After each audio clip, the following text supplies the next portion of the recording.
it is my great pleasure that we can continue in this event. I would like to ask you to silence the conversation because we are continuing with the program. We don't have much time. We have to clean this space by 10. Otherwise, the guys from the gate are gonna run us around. So I'm very pleased to welcome on stage these 5 experts that are in the forefront of Czech research and psychiatry and treatment of addiction. I will give the floor to docent Viktor Mravčík, who is the former head of the National Monitoring Center and is now the head of a research center in the Podané Ruce. And I believe he will maybe better introduce the other participants and his colleagues. So please enjoy the discussion and collect questions because there will be space for them. Thank you. I just wanted to start with I don't think so, but I have forgotten what I'm don't thinking about. Jesus, this is introduction, right? Yeah, now I remember. I don't think I will introduce them better than they introduce themselves. Yeah? So, Ben, you already know. Ben, please take your seat over there. So please, Ben.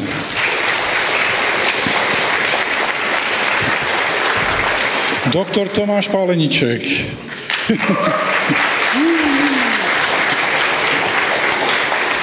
Stanislav Milotinský.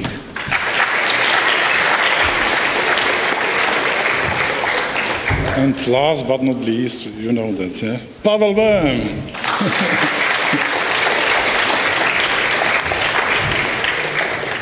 Eva sent me a short text about at least 2 of them. Pavel is substituting Jindřich Vobořil, who couldn't come. He's really ill. Yeah? He got really sick yesterday. And so I would like to excuse him, but Pavel is not a substitute of him. Yeah? Pavel is himself, you know. So I will start with Pavel. Pavel is psychiatrist, it should be said first. He's former, what we call here, drug policy coordinator. We don't say anti-drug anymore, yeah? Drug coordinator, so drug czar is said in Europe and elsewhere. One of the champions of the Czech drug policy, addiction treatment, member of the Global Drug Commission, so he is pretty deeply involved in the drug policy and the drug policy reforms, and still active as a stakeholder of the drug policy, member of the how we call it, National Drug Commission, right? Government Council for Drug Policy Coordination. Stanislav is psychotherapist. I should open the message from Eva, but you are active also in, let me say so, harm reduction related to recreational use of psychedelic drugs, and also active in psychedelic-assisted psychotherapy, right? In Psyon and elsewhere. And Tomáš Páleníček is one of the leading neuroscientists in the Czech Republic. He's principal investigator of a number of research projects in National Institute of Mental Health, and for a long time involved also in the formation, I would say, or policy designing of interventions in addiction treatment and harm reduction and so on. Ben, you have already met, right? So how to start? Maybe I should start with the question to our Czech colleagues. Sorry, Ben, but you've been talking quite a lot of pretty much. It was great. So let's give a floor to our Czech colleagues. So guys, maybe what you found the most interesting for you personally, in this presentation, and what do you find the most interesting in the whole issue around psychedelic research and psychedelic-assisted treatment? And maybe the continuation of this question is there anything for you personally what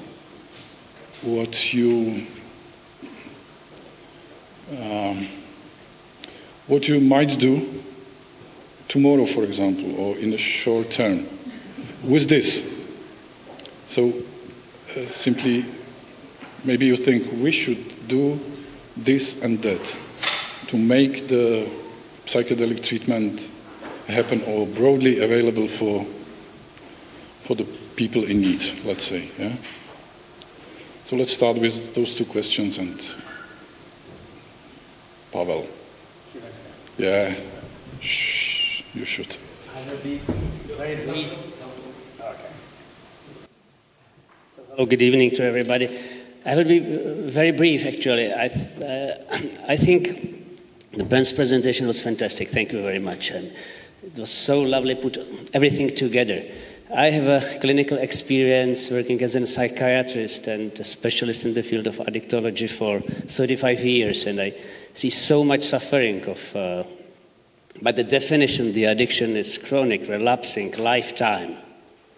So we see people coming back and forth, just abstaining for a couple of months, hopefully years, relapsing then, and just all the business, all the tough work is starting again from the beginning. So first of all, I see the hope. Second, what I would do tomorrow? Well, just convince, I don't know if Tomáš, but the National Institute on Mental Health and the addictology clinic in Prague, actually, where I am employed as a psychiatrist and addictologist, to start the research on psychedelic-assisted treatment among our addicted clients, patients. And well, I'm really very optimistic also with not really noticed psychedelic substances.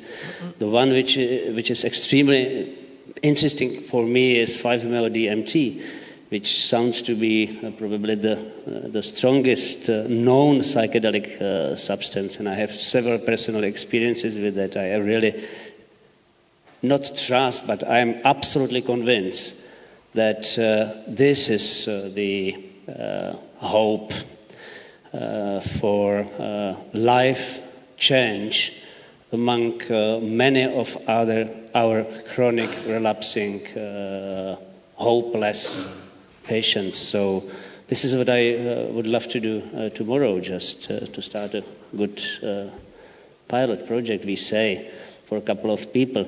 I have just come this morning from Edinburgh, where Scotland is just planning the first psychedelic assisted treatment with psilocybin among treatment-resistant depression, something what has been done in the UK and in many other countries, including the Czech Republic. So we are talking about pilot projects, but in fact we don't need pilot projects. We need just standardized treatment method intervention which will be accessible and available to not 25 clients involved in a pilot research trial. This does not make any change. I spent so many years in drug policy politics to know that the real change will be brought by the large accessibility of psychedelic-assisted treatment from the beginning for those who are relapsing and being hopeless and resistant to standardized treatment interventions. Great. Thanks, Pavel. Let me moderate this discussion. Let's establish the first rule of this discussion. Whenever, Ben, you feel you can have a comment, you simply comment. Yeah? You are our guest here, so any time you can enter the discussion and to have your point of view. No comment. Maybe we should make available the psychedelics also to politicians, because because to make the real change, you just need to get to break the cycle, all these resistance within the system, including, for example, the... Maybe we'll come back to that, yeah? Okay, Stanislav. So, in regards to your first question, I would like to say that I love majority of your talk. However, I wasn't here for it, but I believe I would have liked it. I couldn't make it earlier, sorry. But to the second question, what I would do tomorrow is actually, I would put this question differently, because I have the privilege as CEO of Psyon, the psychedelic clinic in Prague. That's what I've been doing for several past years, 3 years, that we are trying to implement this kind of treatment into the Czech health system and to provide our clients this treatment. So it's my everyday bread, and one of the things which I found the most important recently is that what we are missing here in the Czech Republic is this whole ecosystem for this sort of treatment. What I mean is that even though there will be, let's say, MDMA approved, psilocybin approved, we are still lacking this informational structure ecosystem which could provide all of the possible clients and people knowledge that this treatment exists, it's safe, it's beneficial, it's affordable, and it's here for them. So, and that's like one of the biggest issues we tackle every day, that we can provide this treatment to people, but they don't know about it, or if they know about it, they don't have enough information. And sometimes their general practitioner or psychiatrist, they kind of don't approve it or dislike it sometimes. So the result is that the people are not undergoing what could actually help them a bit. So in my point of view, one of the things which we are starting with is to tackle all of these separate parts, students of psychology, psychiatry, whatever major it is, then talking to mental health care providers that they know about this treatment enough, also being in a press just to lay this background for this to grow. Thanks. Information ecosystem, simply spreading information about your clinic, basically. Tomasz. Okay, so thanks, Ben. As I said, long time no see and great talk, as always. And for me, the best, I would say, was one slide. They know most of these things, and one slide was like really very positive, and that was the long-term follow-up of Ben's study showing 9-month efficacy, which is, or higher abstinence rates, or less drinking days, which is absolutely amazing. If someone knows about addictions, this is like one of the most important factors showing the effectiveness of treatment is a long-term maintenance of abstinent rates, and this is really challenging. So great finding, really. Honestly, like when I started to psychiatry, I came to the clinic and I spoke. Of course, I have the experience, similar as Ben and most of the other people probably in this area, in this place. I came to my supervisors and I said, okay, we use SSRIs to treat depression, but why we do not use MDMA? It's a serotonin releaser and it should work. I had the experience, it has positive positive effect on mood. And well, they said, no, it's a completely different mechanism and so on. And now there are studies actually being planned for MDMA in depression, as well as with psychedelics and ketamine and so on. So I'm happy that it's coming back on the table, and we can play with it. And what I'm going to do tomorrow, well, most routinely going back to work, and we are currently running our project, which tries to ask what is, let's say, better and more durable in treatment-resistant depression, psilocybin or ketamine. So we had 1 patient already dosed, and 3 are on the way. So this is where I'm focusing my attention for the next 2 years mainly. And regarding the political issues, I think there's one thing. We need lots of patience, as Ben said.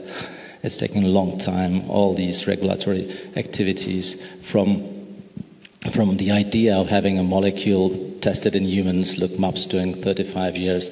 Rick Doblin, Compass is now working on it for 5 or 6 years maybe, and the phase 3 is on the way, and it will take another 2 or 3 years. So it's at least 10 years with a known substance. With unknown substance could be even longer, and there are millions and sometimes billions of dollars behind. So patience is the word I think we need in politics and in the way when psychedelics can become available treatment for much broader public. Okay, then I have a question, because you are a researcher, you are really working on this research for many years. Yeah? Do we need more research to implement broadly, in a broader extent, this kind of treatment in practice? This is also what Ben said. Yeah? The main obstacle, the question was, what are the main obstacles? Ben said the money for research. So do we need more research projects or more clinics implementing research projects or pilot kind of treatment?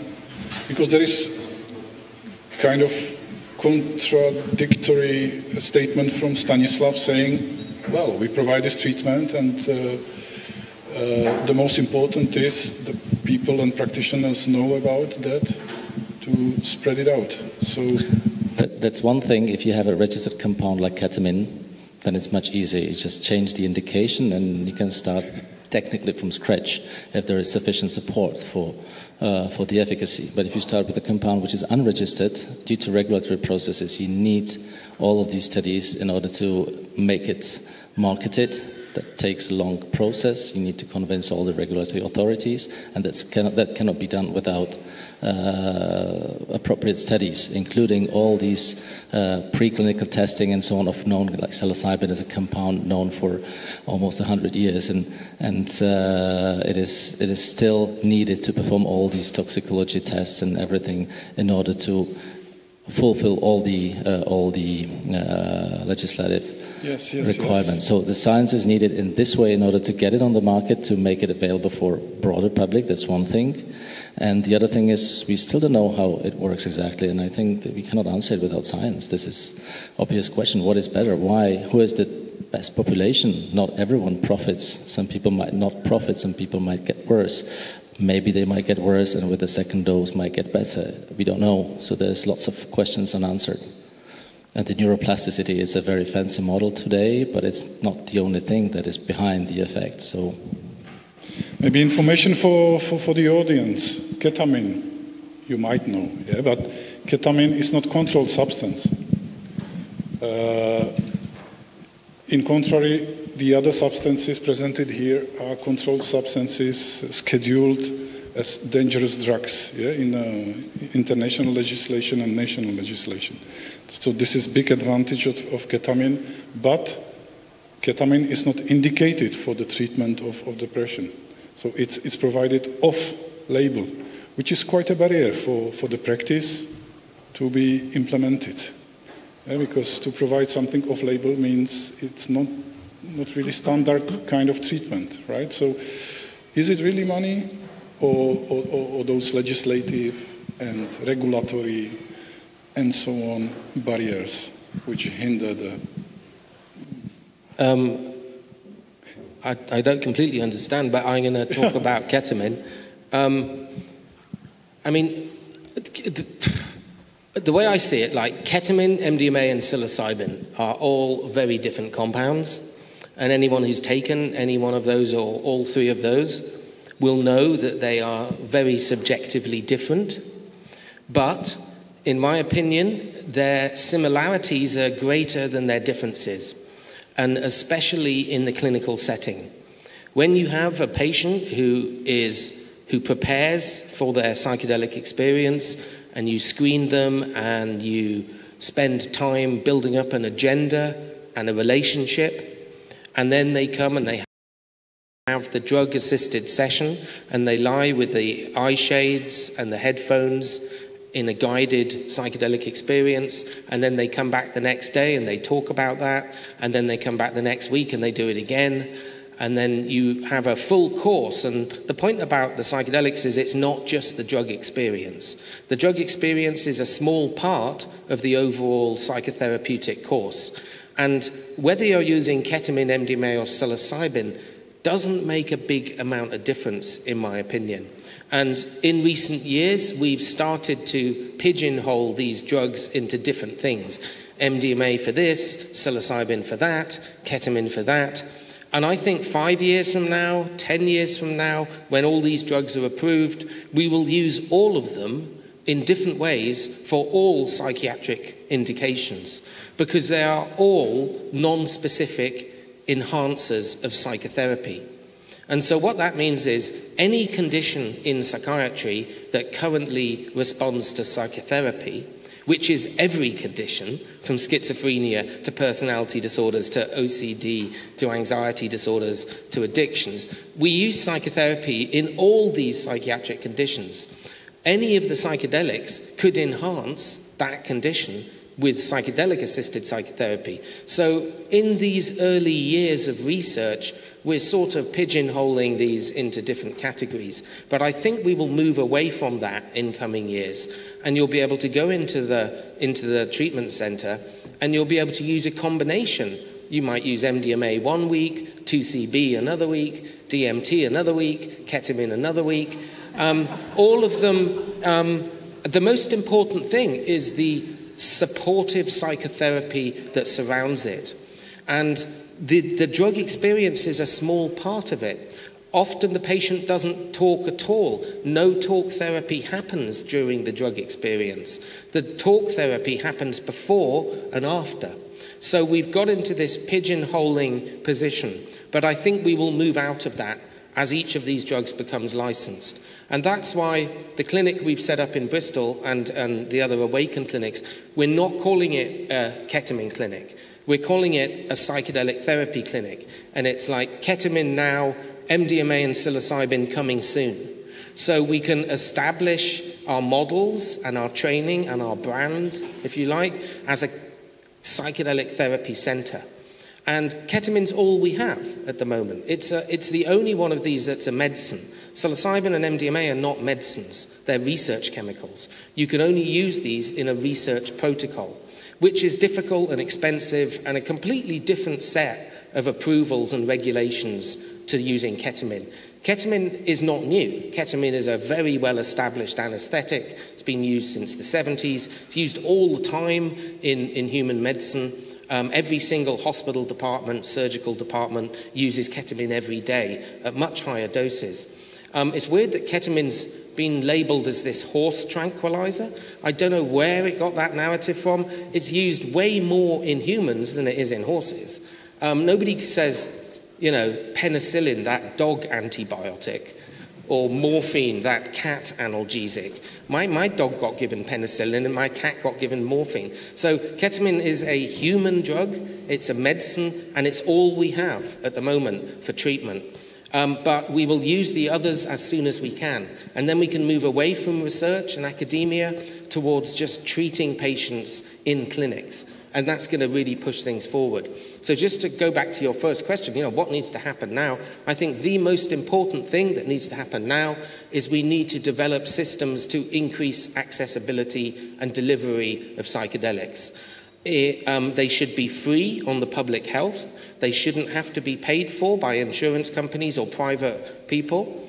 The NHS should embrace these, and they will. They will embrace psychedelics because they make perfect economic sense.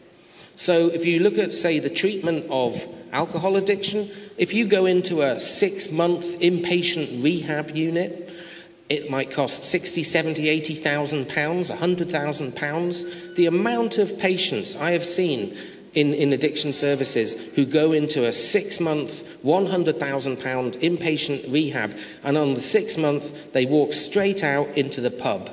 It happens all the time, and they do it again and again. So if our 8-week course of outpatient treatment with ketamine, which costs £6,000, sounds like a lot of money. It is a lot of money. It's expensive. But if we can have better outcomes in 8 weeks of outpatient ketamine-assisted therapy for £6,000 than you get in 6 months inpatient rehab, then it makes perfect economic sense. So I'm quite certain that the NHS and other public healthcare systems will embrace psychedelics because they work, they're safe, they're the right thing to do, and they are much, much cheaper than the current treatments we're using. So there is nothing more expensive than an untreated psychiatric patient. Untreated psychiatric patients cost the earth. They cost £2 million in a lifetime. They are extremely disabled. They don't work. Their children are taken away by the courts. They have new livers. They have their legs cut off. They offend. They go to prison. They're really expensive. It's really expensive to not treat psychiatric patients properly. So although psychedelics seem expensive now, they make perfect sense, and they will save the public health a lot of money once we can start using them. Thanks, Ben. Would you like to comment? Yeah, just completely agree on this. Like you spoke about patients who are with addiction, but look at people who are depressed. And depression, every third patient does not respond to the first treatment. With the standard treatments, you have to wait 6 to 8 weeks to get the response. It takes some time to titrate the appropriate dose. It's not immediately. You need to take 1 or 2 or 3 weeks before you get to the therapeutic dose, then wait another 6 to 8 weeks. You have no response. You switch to another antidepressant. Then you try another one. With every attempt to treat, the response rate decreases. So it's quite common that people are still not treated after 1, 2, or 3 years of being depressed. But it doesn't mean they are inpatient. It also means they are not able to work. They are disabled. They are on what is it called? The disability support, disability benefits if they are more than 1 year disabled. So all these costs together are. It's not about the price of the pills. Citalopram doesn't cost anything today, but it's about all these costs that are around this. And if you calculate costs of, let's say, if psilocybin would have efficacy for about 3 months, and if the patients would need to come every 3 months for a session, but they will be able to go to work, they will have a normal life, normal emotions.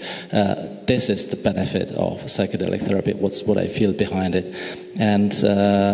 Some people might not want to go into psychotherapy, and still there is this biological activity of some drugs that could improve their mental state. And even them, they can profit, and maybe after having these experiences, they might turn into going into psychotherapy afterwards because they find out, well, it might mean something else than just going for the biological effect. So all of that has a huge impact on public mental health in general, and I believe it will change the psychiatry in the future.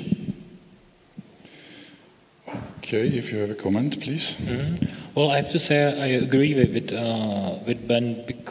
One thing we're seeing here that, of course, the ketamine-assisted psychotherapy, it's not helping everyone, but at least what we seeing here is that is helping also for people who showed to have little or no response to previous treatment. And even though, it costs 15,000 Czech crowns for the whole treatment, maybe some plus psychiatric element and so on, but it's a lot of money here for us, right? But on the other hand, if you compare living life, being depressed, not able going to work, having little fun in your life, like really your life sucks. And sometimes after treatment, the people are really getting back to their lives. So I know it's difficult to convey this message to people that maybe it will help you, maybe not, but the chances are quite high, and we are seeing that it helps. So I think more cases of people successfully treated will give much more help to other people. And moreover, here in the Czech Republic, I think we can be happy that our health insurance system covers a lot of the healthcare, right? So now we're happy that we already have signed 2 contracts with insurance companies, and we are about to sign the 3rd, which will provide majority of our population to get the treatment really, let's say, low cost or like very, very much affordable.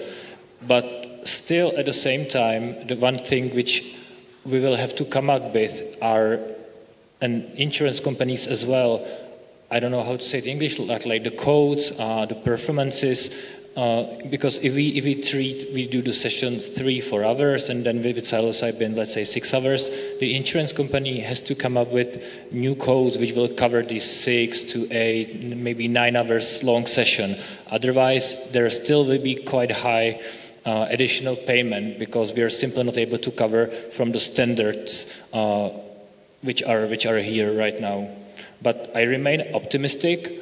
But one thing which is happening all the time, that, you know, when we're going to negotiate with the insurance companies, they mostly have no idea what this treatment is about. And I'd be really happy if I could stand at the other side of the table, and I could look at ourselves and say, okay guys, that's perfect that you are actually offering groundbreaking treatment, and that you're going to help like so many people which otherwise would get no or very little help. That would make me really happy, but it's not happening yet, but I hope it will soon. But we're getting there. You are so optimistic. I think we really do have a couple of severe problems here. The one is funding, sure. I'm not a researcher, but as far as I know, most of the psychedelic research is just funded from the private resources. And it seems to me critical because, Ben, you mentioned the speed and the time, and you were nice to say we should be patient, knowing that it will certainly take some time. But I think unless we are able to involve public or the big pharma business resources, we cannot speed up the process too much. The second problem which I see is a legal framework and the bureaucratic or administrative restrictions. I remember then in 2012, we passed through the parliament the medical cannabis bill, 2012.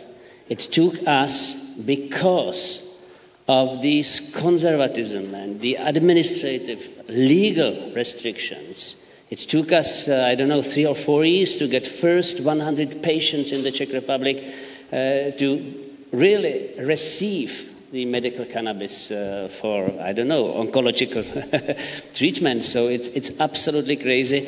And as we know, psilocybin is on the Schedule 1. So this is the most dangerous, the most risky substance in many countries around the globe. So, and it is not.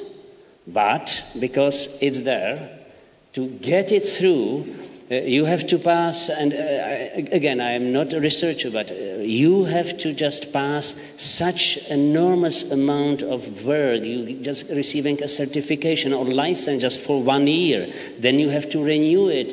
It's a really tough bureaucratic work, and you are just fighting all the time. So I think we also need to look at the legal framework and trying to change it, at least in some substances. Then the third problem is, from my perspective, that we have a lot of data on psilocybin, But many of the other substances are simply understudied.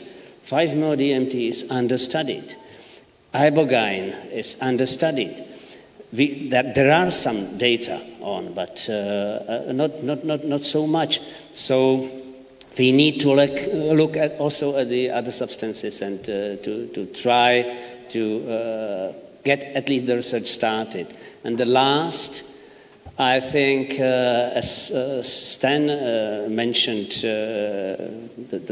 we have to educate.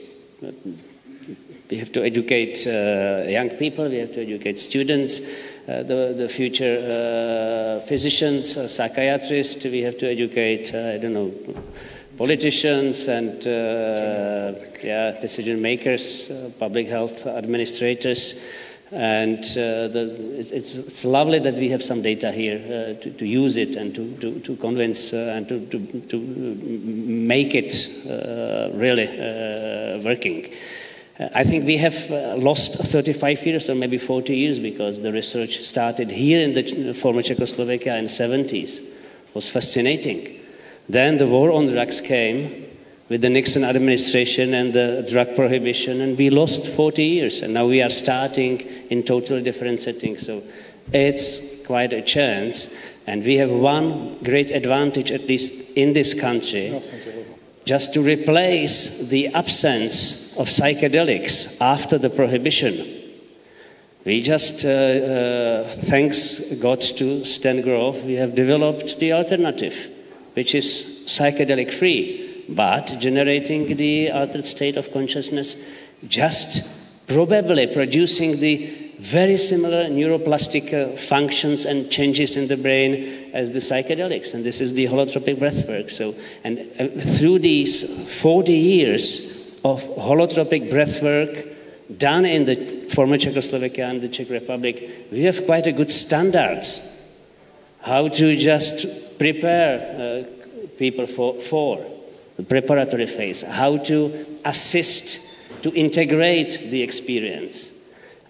How should the psychotherapy, in quotations, looks like? Because when you said, well, what kind of psychotherapy you have done? Okay, it was a psychotherapy for, alcohol use disorders, as you said. It was just, we were experimenting.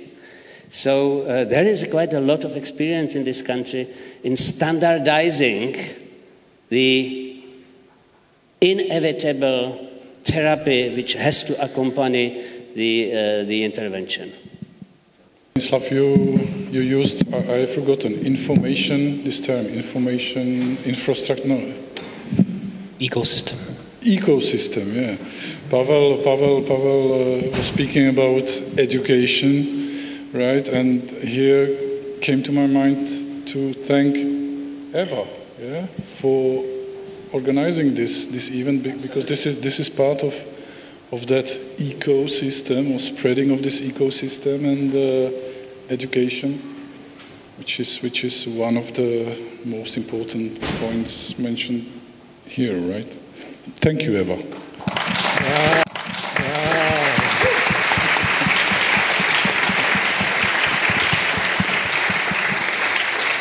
Okay, Eva told me we have 15 more minutes. Maybe you might have a question, so prepare your question, but I will ask first, yeah? Guys, you are either psychiatrists or researchers or both, yeah? So the administration of the psychedelics in relation to psychotherapy and so on is, provided in the very regulated context of the research or the clinical setting. So in this framework of the formal treatment, let's say. Yeah? What do you think about informal setting or context? And shortly, you can just go in and then we will give the floor to people. Or even kind of recreational, or let's call it self-administration of psychedelic I said in the talk, I don't think that psychedelics should be restricted only to clinical populations. Psychedelics can be taken by healthy people.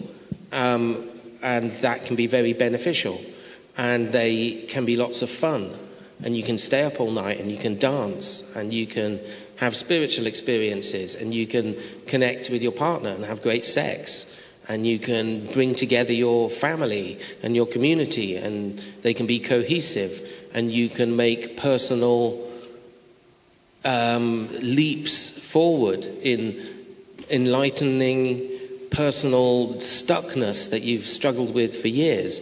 So absolutely, psychedelics should not only be for patients, and indeed they haven't been just for patients for millennia. And the rave scene and festivals and hippies and parties, you know, they're wonderful. They're far, far safer than alcohol. And so there should be a legal framework for this.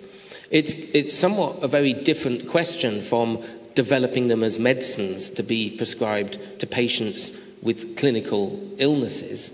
It's a completely different framework, but one way or the other, people should not be prosecuted for their use of these compounds, because they're very safe and most people take them very, very carefully and with correct guidance and support and drug education, so they should.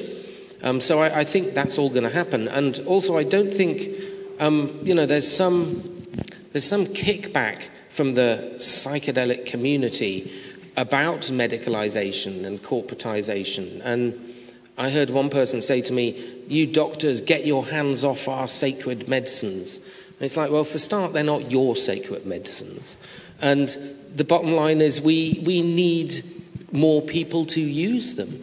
But a lot of patients are not hippies, and they're just not going to use them when they're illegal. They want to have them from a doctor. They want to go to their GP or doctor in a white coat and a clipboard, and they want to know that this is a legal, licensed medicine that's approved by the medical profession and is being provided in a stable setting by trained therapists who are scrutinized. So both can exist at the same time. And this is what I say to people, it's not either or. Just because we medicalize or corporatize or commercialize psychedelics for medical use does not mean we're going to lose the magic of recreational drug use, you know. There will always be mushrooms growing in Wales. That's where we go in the UK. There will always be parties on the beach with ecstasy tablets. There will always be people listening to reggae music, smoking cannabis, you know. We are not going to lose these wonderful, colourful aspects of psychedelic culture just because we also have doctors prescribing them in formal medical settings. It's absurd to think that. And if you actually look at the massive growth of psychedelic culture in the last 15 years, it's blossomed, it's mushroomed.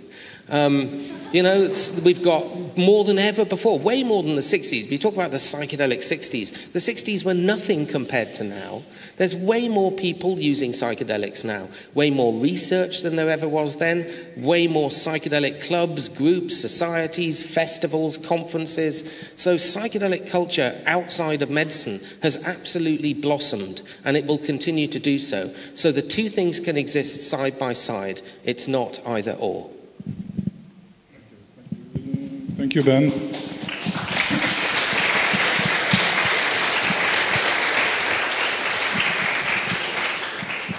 Nahrává se to? A bude to dostupné? He's asking whether it's recording, if it will be available. So I think many people should listen to that. No, I completely agree with what Ben says. There's one thing, like parties with these psychoactive substances. There's one thing that people are enjoying, having fun. But let's have a look on England. That's where you're coming from. What is the drug number one on parties these days? It's not MDMA anymore. It's cocaine. Why this happened? There was a quick shift from MDMA to cocaine within 1 or 2 years, with people going to parties, were using MDMA, not drinking alcohol, having lots of fun. There were no football matches with lots of violence. And then within 1 or 2 years, when the good cocaine and lots of cocaine get to England, people switch from MDMA to cocaine. Why? That's still a question. There was a mephedrone, a male drug that appeared on the scene in the UK, and in 1 year, due to its free availability, no regulations, it got the same popularity as cocaine. Within 1 year, it was everywhere. And then it was banned and disappeared, and it remained in the underground. So there's one thing having fun and parties and so on, but the other thing is that people do create habits on these events, and it starts with MDMA, then it goes to cocaine. It starts with MDMA, then it goes to MDMA and alcohol, and cocaine and alcohol and cannabis, and there's a polydrug use. And I know quite a lot of people from that times when MDMA was also drug number one on party scene in the Czech Republic, who remained within this, and they became dependent on cocaine and alcohol and so on. So there are always double sides, and also these behaviors, they do have a risk, but I wouldn't say that it's a risk of the compound itself. It's a risk of a behavior of the society, and how do we treat these places or these behaviors, and how society prevents people from doing this. It's kind of a relaxation, going to a party, taking drugs, and why do people search for this kind of relaxation? Why they do not search for a different one? That's the question we should ask, and not to say these drugs are bad in this context and good in this context. Every context could be beneficial and have some risks. So that's just a little add to what you said. So more conservative comment? Just a quick comment. One of the things which crosses my mind when we talk about recreational use or use without the medical supervision or whatever we want to call it, is that me personally and also us in Psyon, we have growing experience that setting and the framework of the whole treatment matters a lot. Well, we can use psychedelic with friends, wherever, festivals, and of course, as Ben says, it could be beneficial as well. But also, sometimes what we hear, why would I undergo psychedelic-assisted psychotherapy if I can take psychedelics with my friends, I don't know, on some cottage, and I can also do the same work. But our experience, and my experience from MDMA-assisted psychotherapy, which I had the opportunity of undergoing in the United States because of the MDMA for PTSD training, is that if you have one or two therapists which are well trained and they create a safe space for you and they are available for you during the whole 3, 4, 6, 8 hours experience, it matters a lot in comparison to, let's say, friends somewhere, because their presence and ability to tackle issues which you need and create a safe space, it enables our clients to go much more deeper than I believe they would be able to do it by themselves only. Of course, sometimes maybe one person and the medicine can work as well, but we know that there are some topics which cannot be simply cured by doing MDMA, by doing psychedelics alone or with some friends. So with our growing experience, I think this whole framework is really amazing. And for those of you who haven't had the opportunity yet to try having experience with someone trained and available for you, it's a really game changer. It's something very, very much different. And also, the purity of the medicine matters a lot. So that's also a game changer, I believe. I think one interesting thing is if you look at the data, actually, and the thanks should also go after you, because you were trying to educate Viktorita Kočarová, the Czech government, with the answer to the question, how is it with psychedelics in the Czech Republic, a couple of months ago, with the old government. Yes, it's a sad story because finally it has been not been agreed, so we couldn't just provide the government with the data, but the data are clear. They show that in the Czech Republic, I think 2 years ago, annually 2 million of people have experience with psychedelics, including cannabis. 2 million, that means 1/3 of population 16 to 64. If we exclude cannabis, we have like 10% of this population, that means like 700,000 people. 700,000 people in one... It was a bit less, but anyway. Almost. Like 10% approximately of the population 16 to 64. So a lot of people have experiences, personal experiences with psychedelics. What does that mean? Is it like just have a fun with magic mushrooms or with ecstasy or with crystal meth? Or does it mean that I have the intention to go through this psychospiritually growth, through psychospiritual journey, just to understand whatever I wish to understand?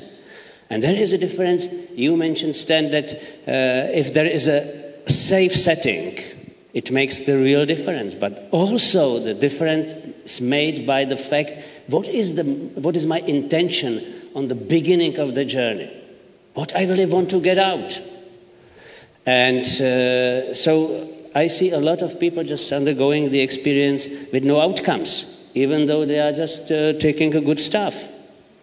So the recreational use is far more extensive than we would even can imagine, and there is a lot of experiences among not only young people actually.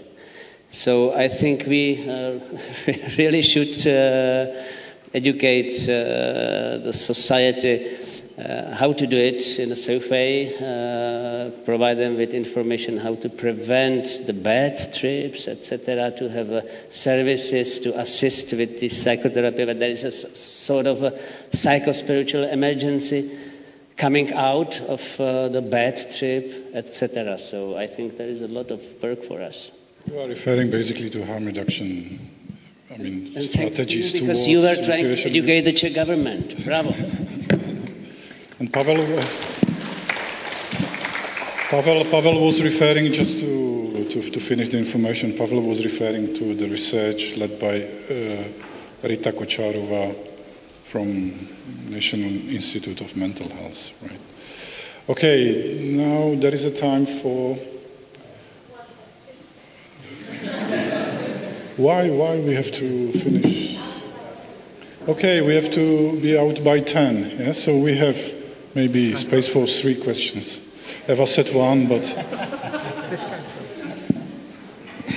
we have more than 3.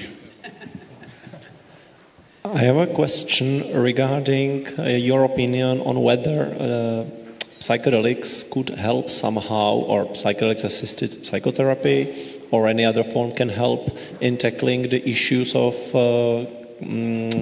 climate crisis and the issues regarding environmental destruction in general.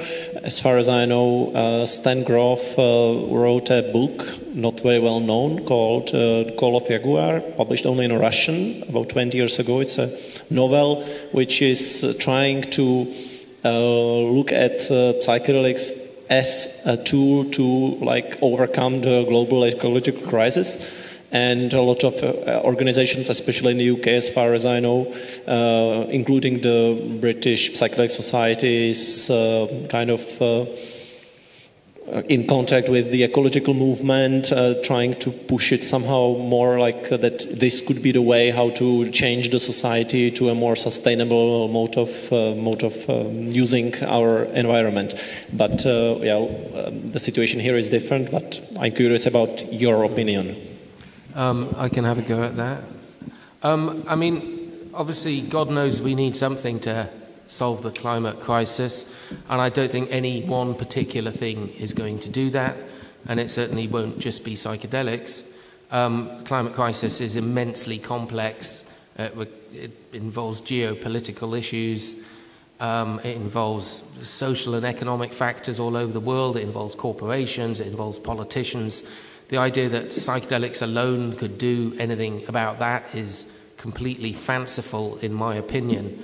Having said that, we do know that on an individual level, people who have taken a threshold psychedelic dose in a facilitative setting often have a spontaneous lifestyle change.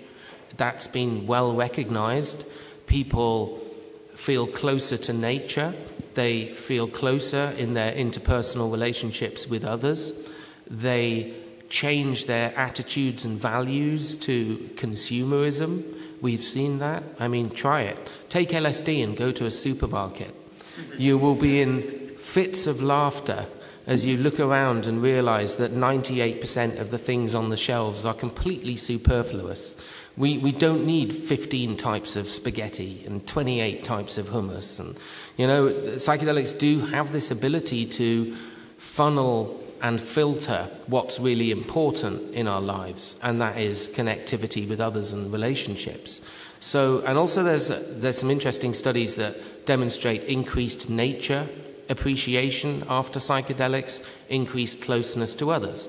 So theoretically, you could argue that psychedelics have a role in tackling the terrible situation we're in with the climate and climate change, but I think it would be pure fantasy to imagine they would have a central role.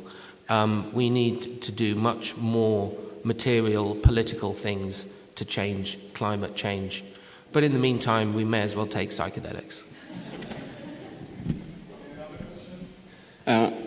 Okay, so I wanted to ask about something Ben said, but it's for everyone, about the positive PR for psychedelics. I think it's really important to paint them in good image, but how to do it so as not to cause a backlash from the society, and how not to overdo the positive image, because sometimes the hype of psychedelics can have negative consequences. For example, it's been suggested that in the psilocybin trial there were a lot of serious adverse events in the high-dose psilocybin group, and one possible explanation was that the people were non-responsive to the therapy when they were told that this is the miracle cure that's going to treat them, and when that didn't work, they went, backlashed back into very serious kind of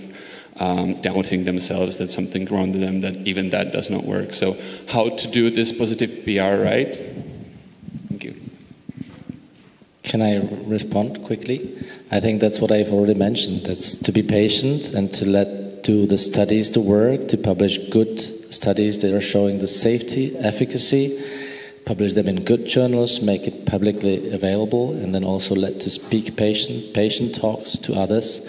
Like our first patient on psilocybin had lifetime depression, and he never had any drug used before his psilocybin session. He was 70 years almost and had psilocybin, and the depression gone. So this is something like these people, once this will be possible, they could come out, they could speak about what is it like to demonize the effects and to speak about how it could be done. And also like people who are of, let's say, our generation and younger generation who have the experience, who are not behind this black wall that when it was blocked in the past century, and do have the experiences, and they get into an age when they are opinion leaders. If they speak about it, then it makes more trust to others. And I think it's just a matter of time, nothing else. Okay, the last question, Tomáš, the last question. Please, you have an opportunity to ask the last question.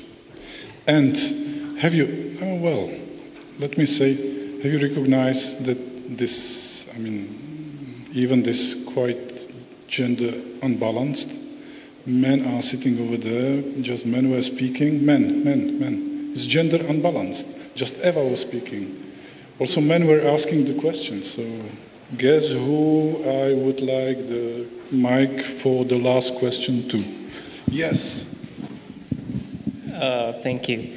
I wanted to ask Ben if you ever had a bad experience with, with a trip when you were with a patient, if the patient ever had a bad trip, and if he did or she did, how did you prevent that? Or, a little second question, if the treatment never helped a person, did that ever happen?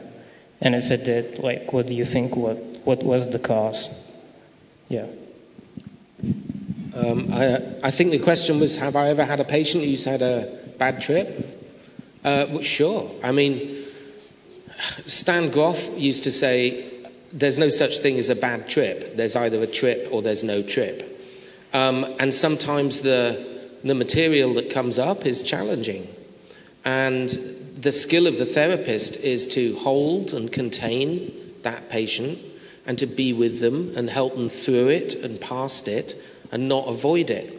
And that is done by careful preparation, managing expectation, like somebody else said earlier, managing expectation that it might be difficult. It will be difficult. I hope it's difficult, I say to patients.